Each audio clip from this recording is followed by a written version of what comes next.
आदित्य जी आ गए हैं।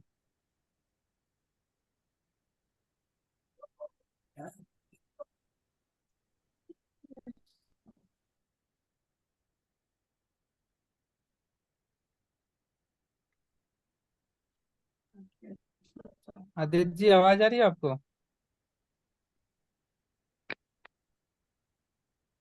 हेलो।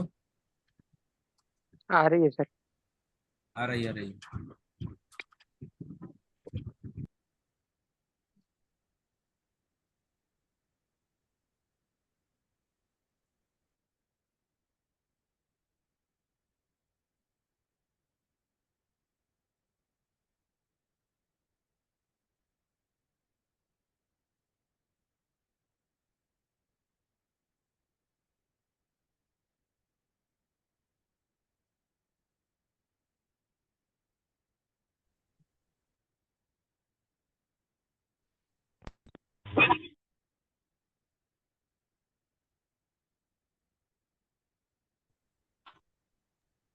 आदित्य जी आवाज आ रही है आपको? काहे नहीं बोल रहे हैं?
सर स्क्रीन ब्लैंक है सर, कुछ दिख नहीं रहा है सर।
यहाँ तक मेरे पर की ठुकवाई ले।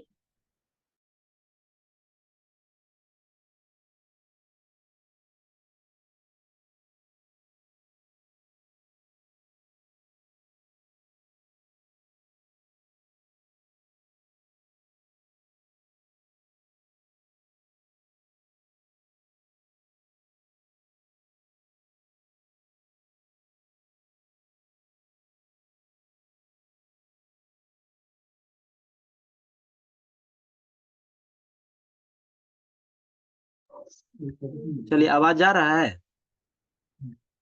हेलो। यस सर, आ रहा है। ठीक है, वो नेट का प्रॉब्लम हो गया था, इसीलिए ऐसा हो रहा था, समझे? हम्म।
अजीब सा मौसम, न ठंडी लागत थी न गर्मी लागत।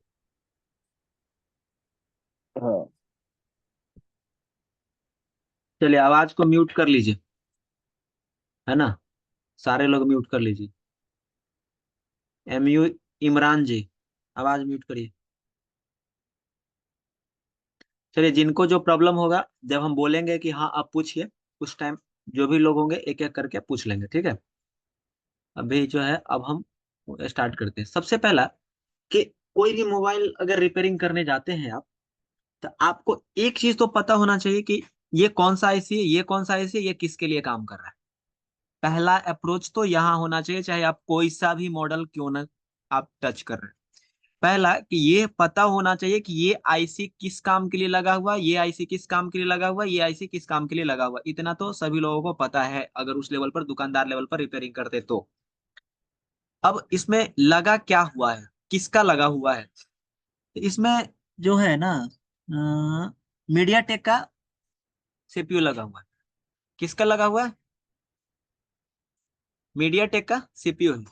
नाइने कोई बोले थे कि नाइने का सर डेड सेक्शन, तो नाइने में मीडिया टेक का सीपीयू है, तो इसका मतलब ये है कि मीडिया टेक का पावर भी होगा। मीडिया टेक का क्या होगा? पावर भी होगा। अब इसके साथ में क्या लगाया, एक यूएफएस को लगाया या एमएमसी को लगाया, जो उसका स्टोरेज मेमोरी होगा। क्या होगा? एक स्टोरेज मेमोरी होगा। और एक उसके साथ में रैम को दिया, जो कि रैम पहले स्टोरेज के साथ में क्या होता था, इनबिल्ड होता था। अब क्या कर दिया, उसको बाहर निकाल दिया। कुछ दिन बाद अब रैम के साथ एक और कॉम्बिनेशन होता है, जिसको एक और मेमोरी कहते हैं, जिसका नाम होता है कैच मेमोरी, जो कि आपके सीपीयू के अंदर इनबिल्ड है। लेकिन वो भी कैच मेमोरी का भी आईसी के फॉर्मेट में बना करके, छोटा सा आईसी आप लोग को कुछ लेटेस्ट सेट में आने वाला टाइम में वो बाहर निकल जाएगा। अब ये पैटर्न, अब मीडिया टेक का सीपीयू लगा तो मीडिया टेक का पावर लगाते हुए पैटर्न देखें। आपको अब जो मिक्सिंग पैटर्न आ रहा है, मीडिया टेक के सीपीयू के साथ में आपको क्वालकॉम का चार्जर भी मिलेगा। क्वालकॉम आईसी, क्वालकॉम का चार्जिंग आईसी मिल सकता है आपको। मीडियाटेक सीपीयू के साथ में क्वालकॉम का चार्जिंग आईसी चल रहा है। मीडियाटेक जो लगाया, अभी जो मीडियाटेक के बारे में थोड़ा सा कहानी समझिए, मीडियाटेक कैसे ग्रो कर गया। सब बहुत पहले का बैक सेट में जाइएगा तो मीडियाटेक बहुत बड़ा कोई वैसा कंपनी नहीं था। इसका जब मार्केट को देखिएगा, इसके आईसी को देखिएगा, तो ये मतलब आज से जब 12-13 साल, 14-15 साल पुराना चल जाइए, तो इसके मार्केट को जब देखिएगा तो ये 120-130 रुपए के आसपास में था। अभी मीडिया टेक का जो प्राइस है 1280 है। क्या है? मीडिया टेक का प्राइस 1280।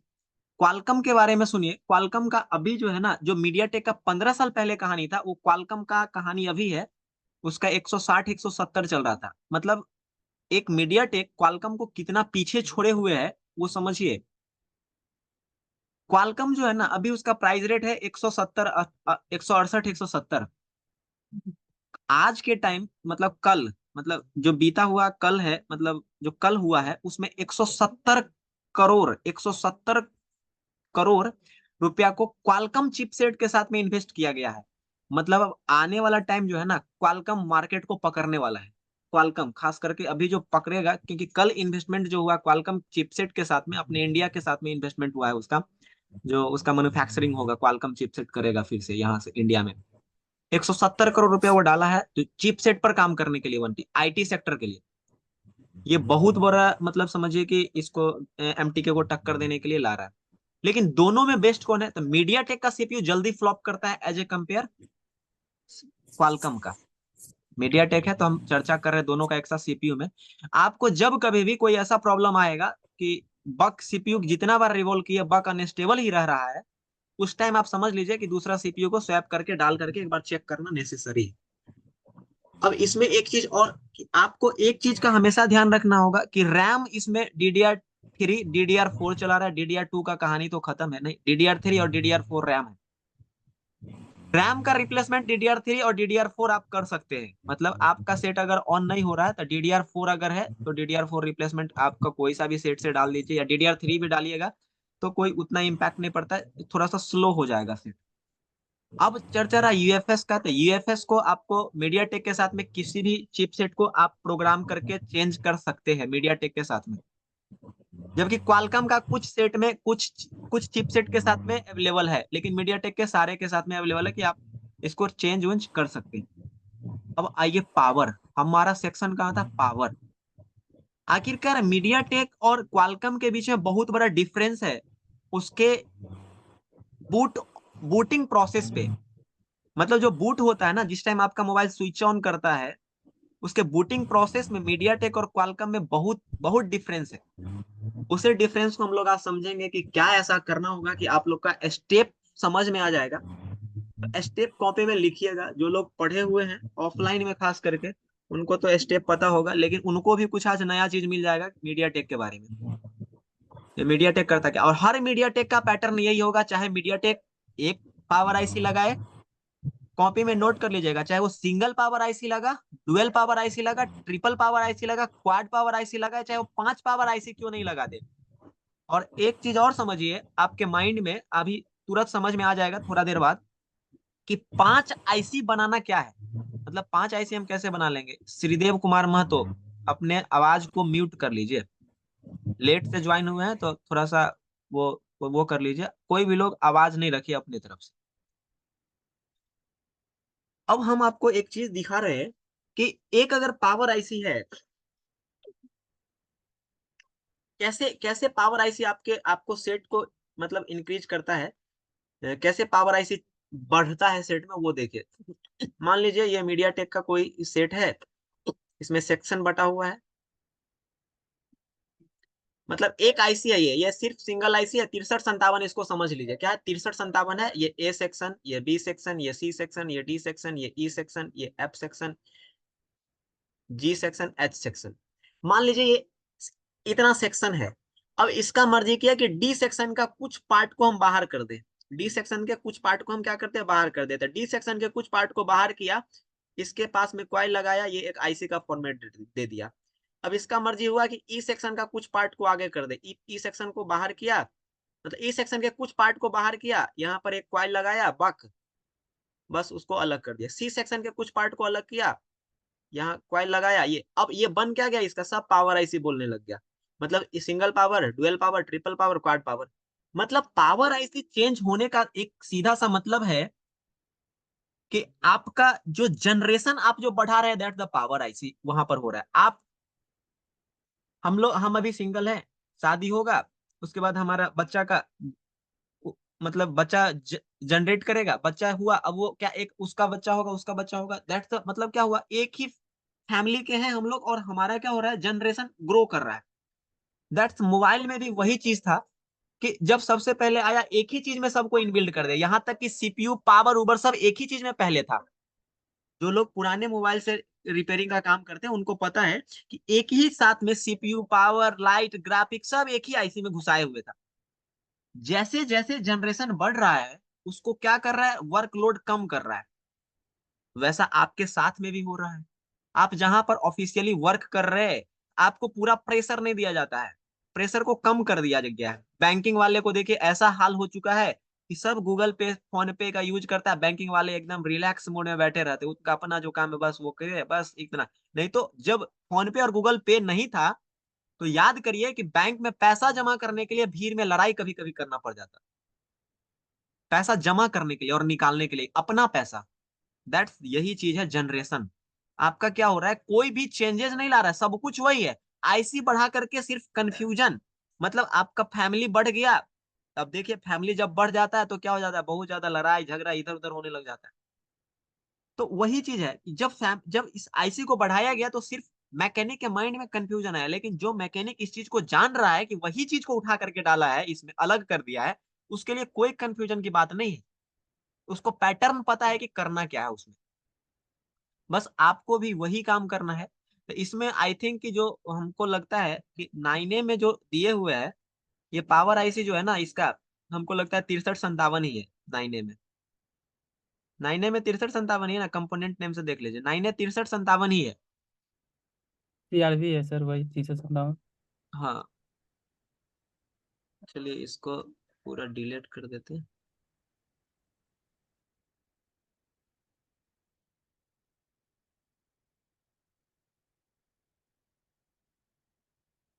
ठीक है, 6357 ही है। इस 6357 में सबसे पहला प्रोसेस जो होगा आपको, आप देखिए, अब बोर्ड को थोड़ा सा बड़ा कर देते हैं हम लोग, एकदम प्रोसेस पे चलते हैं कि करना क्या है। इससे पहले जब पावर आईसी के पास में जाना होगा तो आपको उससे पहले चार्जिंग को समझना पड़ेगा। कोई एक को बेहतर से समझ लीजिएगा ना, आपको दूसरा फिर कोई परेशान उतना नहीं करेगा। एक के को नहीं समझ पाइएगा तो फिर सब में परेशानी होगा, सब में। आपको सबसे पहला स्टेप जो रखना है, हम कॉपी में लिख लीजिए, आप लिखना शुरू कर दीजिएगा। सबसे पहला स्टेप किसी भी मोबाइल में डेड कंडीशन में आपका जो एकदम सिंगल स्टेप होगा, वीबैट। पहला क्या कि सबसे पहले हम जो टेस्ट करने जाएंगे वो सीटी टेस्ट करेंगे, कोई भी टेस्ट हॉट टेस्ट में नहीं जाएंगे। कोल्ड टेस्ट और हॉट टेस्ट में एक डिफरेंस है कि जब कभी भी हम डायरेक्ट हॉट टेस्ट करने जाते हैं तो उस टाइम भी हमारा मोबाइल डेड हो जाएगा।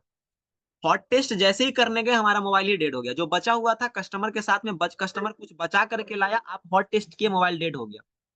अब कहिएगा ये सर कैसे? आपके चार्जर लगने से मोबाइल अगर जिंदा कंडीशन में था तो आपके चार्जर लगने से आपका मोबाइल डेड हो जाएगा। तो हॉट टेस्ट नहीं करिएगा पहले। अब ऐसा कैसे? तो कॉपी में एकदम स्टार नोट बनाइए और लिखिए कि मीडिया टेक का जब भी कोई चिपसेट आए ना, तो उसमें डायरेक्ट डेड कंडीशन में चार्जर नहीं लगाइए, क्योंकि उसका एसएमपीएस उड़ जाता है। आपके चार्जर लगने से उसका एसएमपीएस क्या होता है? उड़ जाता है, शॉर्ट हो जाता है एसएमपीएस, जिसके कारण आपका हाई वैल्यू क्या होता है? शॉर्ट होता है। तो मीडिया टेक क्वालकॉम में ऐसा ऐसा नहीं है, लेकिन मीडिया टेक में आप एकदम कॉपी में नोट डाउन कर लीजिए कि जैसे ही हम चार्जर लगाते हैं ना, हॉट टेस्ट करने के लिए जैसे ही चार्जर लगाए, एसएमपीएस शॉर्ट कर जाता है, जो बचा खुचा है। तो इसीलिए मीडिया टेक में ज्यादातर केसेस में सबसे पहले कूल टेस्ट, हैबिट बनाइए कि आप कूल टेस्ट करने का आदत हो पहले आपका। कूल टेस्ट में जो पॉइंट पर जो एसएमपीएस को आप चेक करने जाएंगे, हम बात करें ओनली मीडिया टेक की, जिस एसएमपीएस को आप चेक करने जाएंगे, एसएमपीएस अगर ओके है, एसएमपीएस का लाइन क्लियर है, एसएमपीएस में कोई तरह का प्रॉब्लम नहीं है, तब आप हॉट टेस्ट करिए। लेकिन एसएमपीएस आपको पता नहीं चल रहा है और आप हॉट टेस्ट करने जा रहे हैं, मतलब हो सकता है एसएमपीएस शॉर्ट किया, आपका वैल्यू खत्म, मतलब आईसी खत्म। कितना बार, जितना बार आप करिए उतना बार आपका आईसी खत्म होते चल जाएगा। प्रॉब्लम आएगा क्या भाई? जितना बार हम ये charging IC, power IC change कर रहे हैं, उतना बार ये शॉर्ट कैसे हो जा रहा है? ये प्रॉब्लम आएगा आपको। उस टाइम आपके साथ कंफ्यूजन होगा। तो आप क्या कर दिए थे? डायरेक्टली हॉट टेस्ट करते जा रहे, हॉट टेस्ट करते जा, आपका सारा आईसी खत्म होते जा रहा है। तो बी केयरफुल्ली, कोई भी मोबाइल मीडिया टेक का चिपसेट हो, वहां पर सबसे पहला काम करेंगे अगर करना होगा हमको तो सीटी, मतलब कूल टेस्ट। हॉट टेस्ट नहीं करेंगे। कूल टेस्ट में हम जिस स्टेप को हम बताएंगे आज, उस वो स्टेप अगर क्लियर है तब हॉट टेस्ट करना शुरू करिएगा। तो सबसे पहले सीटी, जो सीटी होता है उसका नाम होता है कूल टेस्ट। और cool test always diode mode पे किया जाता है। कूल टेस्ट ऑलवेज कहाँ पे किया जाता है? डायोड मोड पे। कूल टेस्ट कंटिन्यूटी में कर लीजिए। कंटिन्यूटी में भी, कंटिन्यूटी दैट्स द, आप किसी पॉइंट का कंटिन्यूटी चेक कर रहे हैं, दैट्स द कूल टेस्ट। आप किसी रजिस्टर का रेजिस्टेंस वैल्यू निकाल रहे हैं, that is the value test. उसको अगर सिंगल वे में कहिए तो दैट द कूल टेस्ट। किसी कैपेसिटर का कोई भी वैल्यू निकाल रहे हैं तो फैराड में उसका वैल्यू होता है, दैट द कूल टेस्ट। मतलब कूल टेस्ट आप करने अगर जा रहे हैं, आप एक चीज का हमेशा ध्यान रखिए, चार्जर और बैटरी से दूर रखिए। बस इतना काम करिए, इतना काम तो सभी लोगों को आता है। अब पहला स्टेप जो होगा हमारा, जब हम कूल टेस्ट करने जाएंगे तो हम भीवस तो हम मेजरमेंट करने जाएंगे नहीं। हम पहला स्टेप, सिंगल एक स्टेप अगर बात करना होगा तो सबसे पहला काम करना है वीवैट। सबसे पहला जो लोग भी काम करते हैं तो वीवैट, डायरेक्टली वीवैट। जब वीवैट को आप चेक करने जाते हैं तो वहां पर प्लस है और माइनस है, दो चीज है, और आईडी और थर्म अलग अलग लाइन है। जब प्लस को आप चेक करने जाते हैं तो रिवर्स बायस में चेक करिएगा और यहाँ पर वैल्यू आना चाहिए 500 के बिलो, मतलब एवब 200 से एवब, मतलब 200 से एवब और 500 से आसपास, और बराबर कर दीजिए, मतलब बराबर और छोटा। 200 से एवब, 500 से बराबर और छोटा भी वैल्यू वी बैट पर आना चाहिए। अगर आ रहा है तो वी बैट अभी ओके नहीं, अब फिर से इसी को रिवर्स बायस जो कर रहे थे उसको फॉरवर्ड बायस में करिए। फॉरवर्ड बायस में 1000 प्लस होना चाहिए, 1000 से बड़ा या 1000 के बराबर, लेकिन किसके? इनफाइनाइट वैल्यू तक। इनफाइनाइट मतलब अब इसका कभी आपका ऐसा भी होगा कि कोई वैल्यू भी नहीं देगा इनफाइनाइट वैल्यू में, मतलब कोई वैल्यू भी नहीं दिया तो भी दिक्कत है। मतलब क्या होना चाहिए? इनफाइनाइट से छोटा और 1000 से बड़ा या बराबर होना चाहिए। तब आपका रिवर्स और फॉरवर्ड में जब ये रीडिंग आता है तो वी वैट आपका लगभग ओके कंडीशन में है, मतलब 98% ओके है, 2% यहाँ भी ओके नहीं है। और जब ये भी ओके रहता है तो उसके बावजूद भी ओके नहीं रहता, ये बताएंगे लास्ट में कि क्यों ओके नहीं रहता है। दो दो काम कर लिए, लिख लिए, वी बैट कहाँ होना चाहिए और रिवर्स में और फॉरवर्ड में वैल्यू कितना होना चाहिए।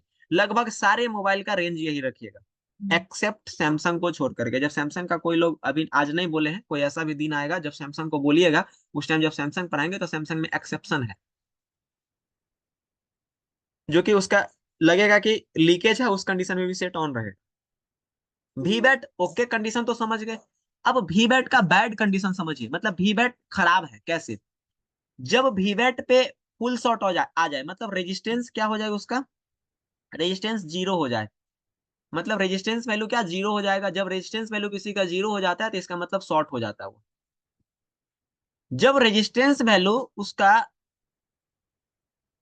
500 से छोटा, 500 से छोटा और 200 से बड़ा, रिवर्स और फॉरवर्ड दोनों कंडीशन में यही हो, 500 से छोटा और 200 से बड़ा, रिवर्स और फॉरवर्ड दोनों कंडीशन में हो, तो वीवैट लीकेज कंडीशन में।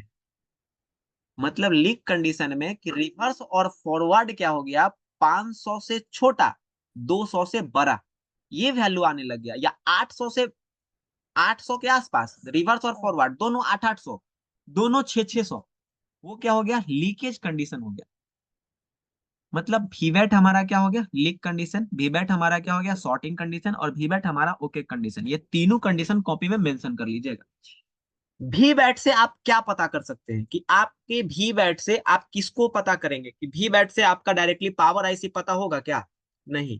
लेकिन कुछ ऐसा भी मॉडल है कि डायरेक्टली वी बैट का लाइन पावर आईसी से कनेक्टेड होता है, तो वहां पर पावर आईसी भी पता चल जाता है। लेकिन जहां पर हमारा डायरेक्टली नहीं कनेक्टेड है, वहां पर हम वी बैट से पावर आईसी के बारे में प्रॉपर आइडिया नहीं ले सकते हैं, प्रॉपर आइडिया नहीं ले सकते। तो इसमें एक पॉइंट लिखिएगा कि जब कभी भी वीबैट लीकेज हो, जब कभी भी वीबैट लीकेज हो, तो बहुत ज्यादा केसेज में वीपीएच शॉर्ट होता है। मतलब वीबैट लीक है तो वीपीएच क्या रहता है, शॉर्ट। तो वीबैट अगर लीकेज है तो वीपीएच शॉर्ट जनरली आपको ज्यादातर मिल जाएगा। अगर वीबैट शॉर्ट है तो वीपीएच भी शॉर्ट मिल जाएगा या लीकेज मिल जाएगा जनरली। कभी कभी ऐसा होगा कि सिर्फ वीबैट शॉर्ट है, वीपीएच कोई दिक्कत नहीं। तो इसका मतलब है कि हमको, हमारा जो सेक्शन है वो चार्जिंग और नेटवर्क की तरफ कह रहा है काम करने के लिए, हमको पावर में भागने की जरूरत नहीं।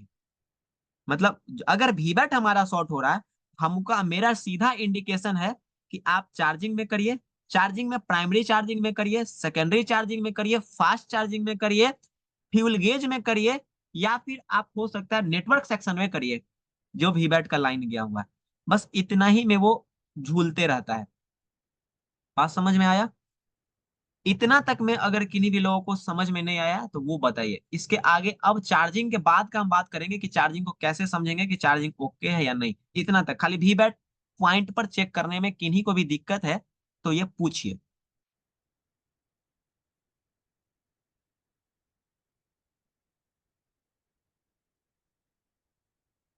किन्हीं को दिक्कत है वी बैट पॉइंट पर चेक करने में? कोई नहीं, आवाज जा रहा है ना मेरा? यस सर, आ रहा ठीक है। ठीक है, तो कोई दिक्कत नहीं, आगे बढ़ते अब, है ना, क्योंकि हम पूछ लिए, कोई दिक्कत नहीं। अब यहाँ पर एक चीज आपको ध्यान देना है कि चार्जिंग आईसी को दुकानदार वाले लोग कैसे समझेंगे। देखिए, आप लोग के पास में उतना टाइम नहीं है कि आप चार्जिंग आईसी का पूरा पैड का मेजरमेंट करने गए। अगर उतना पैड मेजरमेंट करने जाएंगे तो आपका दुकानदार दूसरे के पास में चला जाएगा, आप वहां पर काम नहीं कर। आपको सिर्फ सिंगल स्टेप लेना होगा, 2 से 3 स्टेप में चार्जिंग आईसी को बाईपास करके, मतलब चार्जिंग आईसी को ओके करके भागना है। तो चार्जिंग आईसी को ओके करके भागने का एक टेक्निक होता है, सीधा only and only VPH, only and only VPH. Charging IC VPH बनाया कि नहीं बनाया, पहला स्टेप। पहला स्टेप क्या, वीपीएच बना कि नहीं बना। अगर वीपीएच बन गया तो दूसरा स्टेप हमारा, उसका बूट कैप किधर है, बूट कैप प्रॉपर काम कर रहा है कि नहीं। दो स्टेप, मतलब पहला स्टेप VPH और दूसरा स्टेप उसका बूट कैप। बस इतना काम अगर कर दिया चार्जिंग आईसी, तो आप चार्जिंग आईसी को इग्नोर कर सकते हैं। किस पर? सिर्फ और सिर्फ पावर को ऑन करने के लिए। हमको क्या कराना, हम डेड सेक्शन की बात करें, ना कि प्रॉपर चार्जिंग से रिलेटेड कोई प्रॉब्लम का हम सॉल्यूशन करवा रहे हैं। नहीं, हम सिर्फ डेड की बात करें तो डेड पर चार्जिंग आईसी का सिर्फ दो काम ध्यान रखेगा। एक, पहला, VPH क्रिएट किया कि नहीं किया, और दूसरा कि वो बूटकैप पर वोल्टेज बनाया कि नहीं बनाया, उसके डुअल साइड वोल्टेज बना कि नहीं बना। तो जो स्टेप है VPH, आखिरकार VPH होता क्या और बूटकैप क्या होता है उसके बारे में थोड़ा समझ लीजिए। तो VPH वो चीज होता है, हम्म, एक मिनट रुकिए, यहां से ले लेते हैं, यहाँ पर थोड़ा साफ में लिखते हैं। VPH ये पूरे मोबाइल में डिस्ट्रीब्यूशन होने वाला है। आपके मोबाइल में जहां कहीं भी हाई वोल्टेज की जरूरत पड़ेगी, इसी का यूज किया जाएगा। जहां कहीं भी हाई वोल्टेज की यूज पड़ेगी, इससे ज्यादा वोल्टेज बनाने के लिए हो या इससे कम वोल्टेज बनाने के लिए हो, मतलब कहने का मतलब है कि जनरेट यही करेगा। किसी भी आईसी को अगर कोई भी वोल्टेज मिल रहा है, तो प्राइमरी वोल्टेज अगर होगा तो VPH क्या होगा, प्राइमरी वोल्टेज होगा तो VPH। किसी भी आईसी को अगर इनपुट चाहिए, किसी भी आईसी को इनपुट चाहिए तो उसका प्राइमरी इनपुट अगर होगा तो VPH होगा, और आउटपुट जो होगा, बक हो, कोर हो, LDOज हो, वो अलग चीज हो गया, या +5 वोल्ट हो, -5 वोल्ट हो, एनोड हो, मतलब ये अलग चीज हो गया। अब ये VPH क्या, VPH बनाता कौन है? तो VPH जनरेट करने के लिए आपको एक चार्जिंग आईसी की जरूरत पड़ी, यही जनरेट करता है। लेकिन क्या चार्जिंग आईसी VPH खुद जनरेट कर देता है क्या? नहीं, उस चार्जिंग आईसी को भी एक तरह का वोल्टेज चाहिए जो VPH बनाने के लिए चाहिए। तो जो चार्जिंग आईसी को जो चाहिए VPH बनाने के लिए, उस वोल्टेज का नाम होता है VBUS। उस वोल्टेज का क्या नाम होता है? VBUS। जो चार्जर लगाने पर बना, तो वो क्या बनाया, चार्जर लगाने पर VPH बनाया। लेकिन ऐसा भी है कि बैटरी लगने पर मोबाइल ऑन होता है, चार्जर लगने पर तो नहीं। बैटरी भी लगाते तो भी मोबाइल ऑन होता है, तो बैटरी से भी VPH बनता है। मतलब कंडीशन क्या है कि एक तो VPH अगर बनेगा तो चार्जिंग आईसी से ही बनेगा, और चार्जिंग आईसी से बनेगा तो उसको बनाने में दो रोल, एक चार्जर को लगा करके और एक बैटरी को लगा करके। या तो चार्जर लगा हुआ है तो भी VPH बनेगा, या तो बैटरी लगा हो तो भी VPH बनेगा। अब जैसे ही VPH बनता है तो VPH बनाना आपका काम नहीं है, आपका काम है सिर्फ इनपुट को डाल देना। मतलब या तो आप वीबैट से डाल दीजिए या तो आप चार्जिंग से डाल दीजिए। जैसे भी आप डाले, चार्जिंग आईसी को VBUS मिला या वीबैट मिला तो VPH बनाना शुरू करेगा। अगर चार्जिंग आईसी VPH नहीं बनाता है, चार्जिंग आईसी क्या नहीं बनाता है, VPH नहीं बनाता है, मतलब हम उसको इनपुट दे रहे हैं और वो आउटपुट नहीं बना रहा है, तो इसके लिए जिम्मेवार चार्जिंग आईसी है, ना कि आप दूसरे किसी भी चीज को समझिए। दूसरा जो जिम्मेवार है वो चार्जिंग आईसी में VPH नहीं बनने के लिए। तो जब हम आगे डीप सेक्शन में पढ़ेंगे तो वहां पर कुछ लाइन है, 2-3 पॉइंट है, जो सिर्फ वही चीज है जो VPH बनाता तो है लेकिन VPH हाफ हो जाता है। VPH का वैल्यू कितना है, लेटेस्ट से लेटेस्ट सेट से लेकर के जो भी सेट है, VPH का वैल्यू 2.9 से लेकर के 4.2 तक VPH वैल्यू अगर है तो ओके कंडीशन में है। 2.9 से 3.7, अब नहीं 2.9 पकड़िएगा, 2.9 से कितना, 4.2 तक है तो VPH बन रहा है। ये किनका राइटिंग पेन चल रहा है, पेन बंद कर लीजिए। तो ये VPH बन रहा है। जब VPH हमारा बनने लगता है तो हम सीधा एक ही चीज, एक स्टेप, VPH बनने के बाद मात्र एक स्टेप स्टार्ट करिएगा, वो क्या, बूट कैप। तो अब इसको हॉट टेस्ट में नहीं चेक करना है, कूल टेस्ट में चेक करना है कि VPH हमारा ओके है कि नहीं। अब ओके है कि नहीं, VPH को कूल टेस्ट में कैसे टेस्ट करें, VPH है किधर, कितने लोग नहीं जानते, कितने लोग जान रहे हैं। तो जो मोबाइल रिपेयरिंग दुकानदार का कर उनको तो एकदम कंफर्म हम बता सकते हैं कि वो जान रहे होंगे, लेकिन फिर से हम बता देते हैं उनको कि देखिए, अगर मान लीजिए कि VPH में आपको डाउट है, कोई सा भी मोबाइल, दुनिया का कोई सा भी मोबाइल उठा लीजिएगा अभी तक का लेटेस्ट सेक्शन में, मतलब जो एंड्रॉइड वाला है उसमें कोई सा भी मोबाइल उठाइएगा तो VPH का एक आज एकदम पहचान कर लीजिए कि ये ऐसे पहचाना जाता है VPH। यहाँ एक आईसी देख रहे हैं, ये पावर आईसी है, पावर आईसी सब लोग पहचान जाइएगा, अगर नहीं पहचानिएगा तो जैसे जैसे आगे बढ़ेंगे वैसे। पावर आईसी के पास में ना ये बक कॉइल लगा हुआ रहेगा, पावर आईसी के पास में क्या लगा हुआ रहेगा, बक कॉइल लगा हुआ रहेगा, और बक कॉइल और आईसी के बीच में, बक कॉइल और आईसी के बीच में ये जो कैप देख रहे हैं, ये जो कैप है, इस कैप को मेजरमेंट करिएगा। इस कैप को क्या करिएगा, मेजरमेंट। इसमें कितना कॉइल लगा हुआ है, तो 1 2 3 4 5, इसमें 1 2 3 4 5 6 7 8 9 कैप है। तो इसमें मिनिमम 5 कैपेसिटर ऐसा होगा जो किसका है, वीपीएच का है। मिनिमम 5 है, मैक्सिमम कुछ भी हो सकता है, मैक्सिमम 6 7 8 जो मर्जी लगा दे, लेकिन मिनिमम कितना कैपेसिटर होना चाहिए, 5। मिनिमम 5 कैपेसिटर तो होना ही चाहिए जो आपका वीपीएच का होगा। तो आपको कैसे पता करना है कूल टेस्ट में, ये समझिए। अपने मल्टीमीटर को डायोड मोड में लगा देना है। मल्टीमीटर को कहाँ लगाना है, डायोड मोड में। रेड वाले पॉइंट को ग्राउंड करना है। रेड वाले पॉइंट को क्या करना है, ग्राउंड, मतलब रेड वाला जो आपका प्रोब है उसको ग्राउंड करना है। ब्लैक वाले पॉइंट से आपको एक बार यहाँ रखना है, तो यहाँ पर मान लीजिए कि क्या देगा, बीप दे दिया, या यहाँ पर 0.000 दे दिया, यहाँ पर वो कुछ वैल्यू दे देगा। तो वैल्यू मान लीजिए कि 355 वैल्यू दिया। तो ऐसा कौन कौन सा कैपेसिटर है जिसका 355 वैल्यू दिया, वही क्या हो जाता, वीपीएच। मतलब सेम वैल्यू का 5 कैपेसिटर कौन है, सेम वैल्यू का 5 कैपेसिटर यहां पर कौन है, वो क्या हो गया, वीपीएच।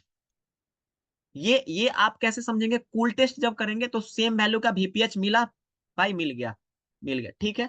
अगर 5 वैल्यू सेम हो गया तो, और सेम होने के बाद दूसरा अगर चेक करना है, तो जिसका 355 वैल्यू आया, मान लीजिए लगातार ये 1 2 3 4 5 यही कैपेसिटर, इस सब का 355 355 355 355 355 वैल्यू आ गया।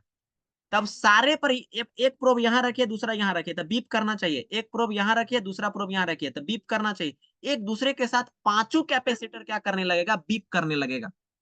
जब बीप करने लग जाए, एक साथ 5 कैपेसिटर एक कैपेसिटर पर रखे और उसे पांचों कैपेसिटर बीप करने लग जाए, समझ लीजिए कि वो लाइन क्या है, वीपीएच। मतलब 5 का 5 कैपेसिटर बीप भी कर रहा है, 5 का 5 कैपेसिटर का जीआर वैल्यू भी सेम है। इसका मतलब वो लाइन क्या है, वीपीएच का लाइन है। कंडीशन ये है कि पावर आईसी और buck coil, core coil, modem coil, उसके बीच में वो कैपेसिटर होना चाहिए।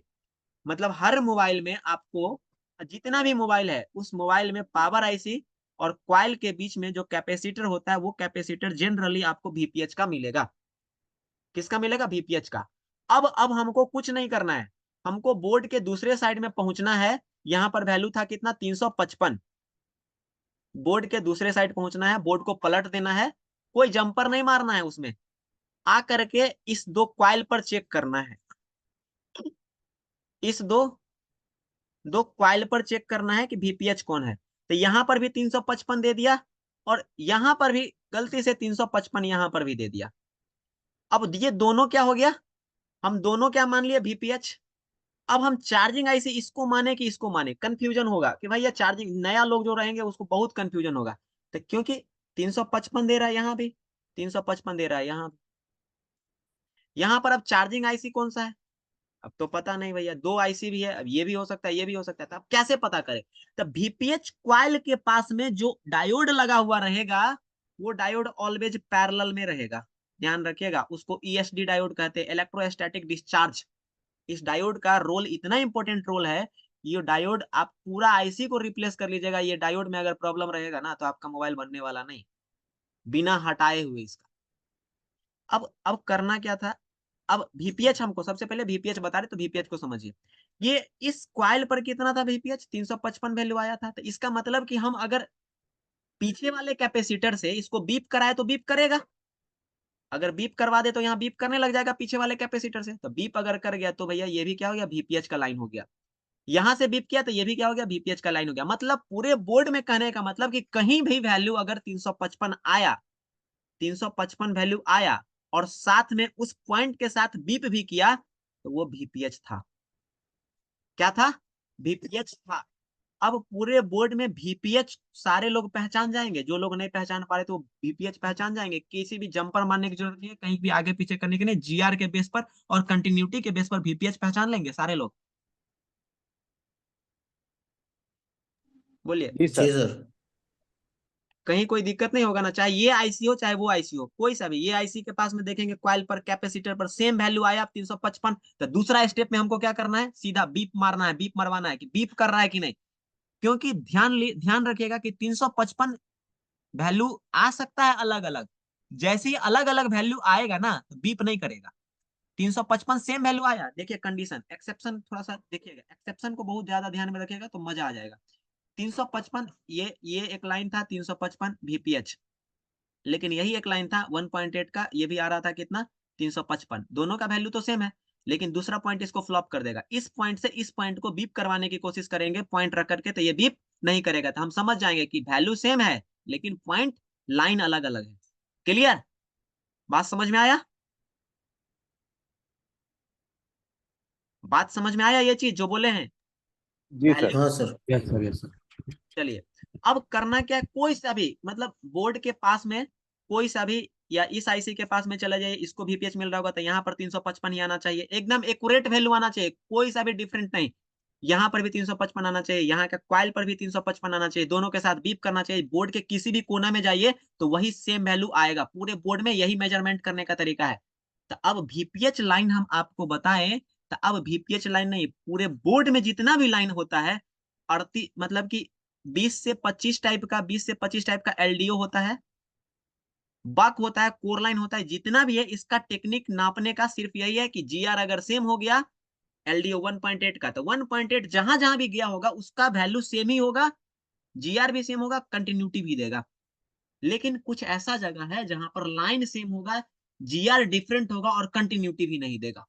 लाइन भी सेम होगा, GR भी डिफरेंट होगा और कंटिन्यूटी भी नहीं देगा, तो समझ जाइए कि लाइन सेम है, GR भी डिफरेंट है और कंटिन्यूटी भी नहीं दे रहा, तो आप डिफरेंट वहां नहीं समझ सकते। क्यों?